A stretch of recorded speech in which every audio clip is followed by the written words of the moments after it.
बिस्मिल्लाहिर्रहमानिर्रहीम। अस्सलाम वालेकुम। कैसी है मेरी यूट्यूब फैमिली? उम्मीद करती हूँ कि आप सब लोग खैर खैरियत से होंगे। और जो मेरे बहन भाई बीमार हैं, परेशान हैं, मेरी अल्लाह पाक से दुआ है कि अल्लाह पाक इनको जल्द सेहत और तंदुरुस्ती अता फरमाए। आमीन सुम आमीन।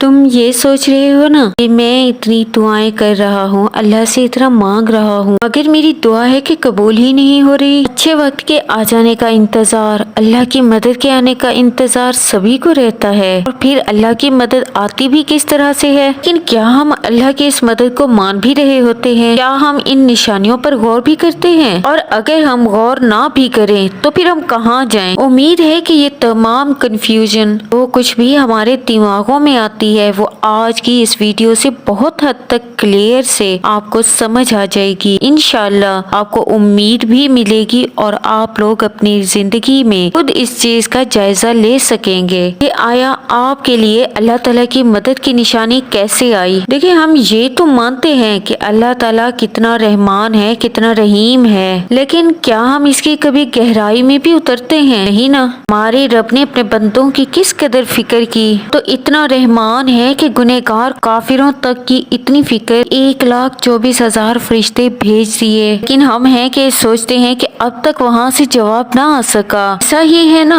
तुम्हें ऐसे ही ख्यालात आ रहे हैं ना? तो याद रखो, जिस तरह तुम अपनी जिंदगी के एक एक मामले का हिसाब रखते हो ना, अल्लाह ताला भी अपने बंदे के एक एक सजदे का, एक एक दुआ का, एक एक आंसू का हिसाब रखता है। वो तो एक आंसू से मांगी दुआ नहीं भूलता, तो फिर वो तुम्हें कैसे भूल सकता है? क्या तुम जानते हो कि ये मुश्किलात, ये तकलीफें जिंदगी में आखिर आती ही क्यों हैं? आ जाओ अल्लाह की तरफ, मत रुको, अल्लाह से दूर और गफलत में ना जाओ। एक और अहम बात, इस दौर में भी अल्लाह ताला निशानियों से मदद करते थे। पैगंबरों से निशानियां मांगते थे लोग और अल्लाह पाक निशानियां दिखाते थे। लेकिन बात यह है कि जिन्होंने मानना होता है वो मानेंगे, जिन्होंने नहीं मानना होता वो तो बस भटकते ही रहते हैं। कुरान पाक में सूरतुल अहराफ में अल्लाह ताला फरमाता है, तुम्हें अपने परवरदिगार के पैगाम पहुंचाता हूँ, तुम्हारी खैर ख्वाही करता हूँ और मुझको खुदा की तरफ से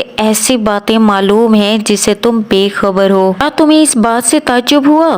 तुम में से एक शख्स के हाथ तुम्हारे परवरदिगार की तरफ से तुम्हारे पास नसीहत आई ताकि वो तुमको डराए, ताकि तुम परहेजगार बनो, ताकि तुम पर रहम किया जाए। लेकिन जब से अल्लाह ताला ने दुनिया बनाई है तो वो भटके हुओं को मदद भेजता रहा। जो झुटला दिया करते थे वो अजाब का शिकार हो जाते थे। और सबसे बढ़कर गौर करने की बात तो ये है कि कुरान पाक में अल्लाह ताला ने इन बातों का जिक्र क्यों किया। इन तमाम पैगाम को सिर्फ काफिरों के लिए तो नहीं, अगर हम गौर करें तो काफिरों के लिए सिर्फ नहीं है, काफिरों के अलावा भी मुसलमानों की एक बड़ी तादाद शिरकिया कामों में मुलविस है। फिर एक बड़ी तादाद वो है जो आजमाइशों और सख्तियों की वजह से मायूस हो जाते हैं, और इसके लिए भी कुरान पाक में कुफर का लफ्ज इस्तेमाल हुआ। तो आप खुद देख लें कि कौन कहाँ खड़ा है। कहने वाले तो कुछ भी कह लेते हैं कि जी वार्निंग तो काफिर लोगों के लिए है, हम तो बस मुसलमान हैं, ये हमारे लिए नहीं। जब अल्लाह बार बार आपको पैगाम पहुंचा रहा तो वो आपको निकालना चाह रहा। फिर आप में से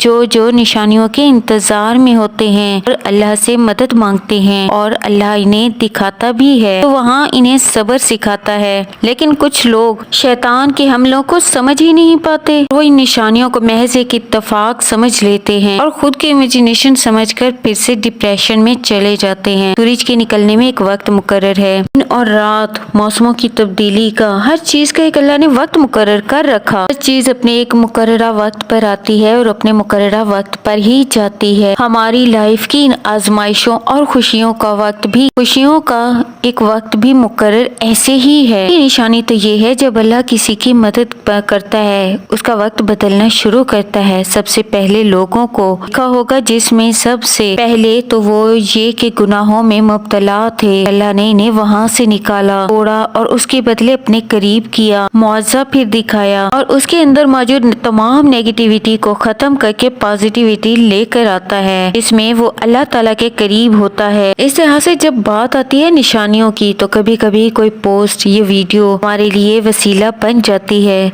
آج میری پوسٹ میری ویڈیو آپ کے سامنے آئی، اس نے آپ کی کتنی ہیلپ کی مجھے ضرور بتائیے گا، اور یہ ایسے نہیں آئی، یہ اللہ تعالیٰ نے ایک نشانی دکھائی ہے آپ کو، آپ کی مدد کی ہے۔ جو ان پر عمل کر لیتے ہیں وہ کامیاب ہو جاتے ہیں، لیکن جو اتفاق سمجھ بیٹھتے ہیں، جو سوچتے نہیں کہ کوئی اتنی خاص بات نہیں ہے، یہ تو بس ایسے ہی ہوا ہے۔ اللہ نے قرآن میں فرمایا، مگر ان لوگوں نے تائید کی تو ہم نے نوح کو اور جو ان کے ساتھ کشتی پر سوار تھے بچا لیا۔ جن لوگوں نے جھٹلایا آیتوں کو تو انہیں غرق کر دیا، کچھ شک نہیں کہ وہ اندھے لوگ تھے۔ پھر آگے سادہ اور سمپل سا راز بتایا آزمائشوں سے نکلنے کا۔ خدا کی نعمتوں کو یاد کرو تاکہ نجات حاصل کرو، یہ ہیں قرآن کے الفاظ۔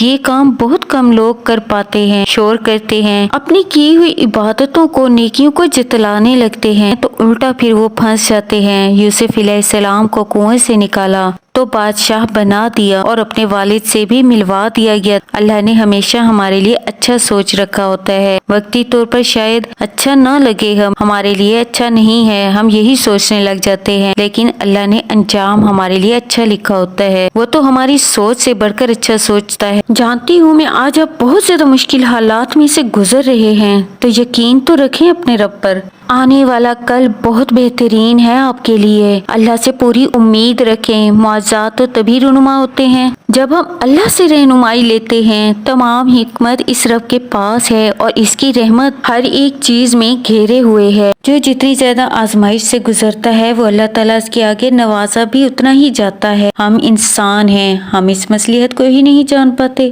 جان لو کہ اللہ کبھی بھی تمہارا نقصان نہیں کرتا۔